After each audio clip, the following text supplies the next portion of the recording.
அதிமுக தான் இப்படி இருக்குன்னா இன்னும் சில கும்பல்கள் புதுசாக கிளம்பி இருக்கு. நம்ம அறிவு திருவிழா நடத்தி 4 நாளுக்கு அப்புறம் தான் அவங்களுக்கு தெரிஞ்சிருக்கு இப்படி ஒரு விழா நடக்குதுன்னு.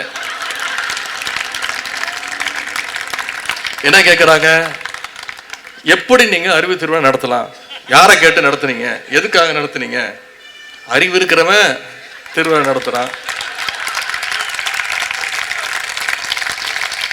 அதுவும் அறிவு திருவிழாவில் அவங்கள விமர்சிச்சு பேசிட்டோன்னு கோபம் வேற. எப்படி போலீஸை பார்த்தா திருடனுக்கு பயம் வருமோ, அதனால அறிவுங்கிற வார்த்தையை கேட்டாலே அவங்களுக்கு அதிர்ச்சி. சுகாதார மேம்பாட்டை பற்றி பேசும்போது கிருமிகளை பற்றி பேசாமல் இருக்க முடியுமா? கிருமிகிட்ட எப்படி நம்ம விலகி நிற்கணுங்கிறதுக்காகத்தான் பேசினாதான் சுகாதார மேம்பாட்டை பற்றி நம்ம தெளிவாக பேச முடியும். அதுபோலத்தான் அறிவு திருவிழாவில் கொள்கைகளை பற்றி பேசும்போது கொள்கையற்ற கும்பலுடைய ஆபத்தை பற்றி இங்கே பேசியவங்க சில பேர் சுட்டி காட்டியிருக்கிறாங்க.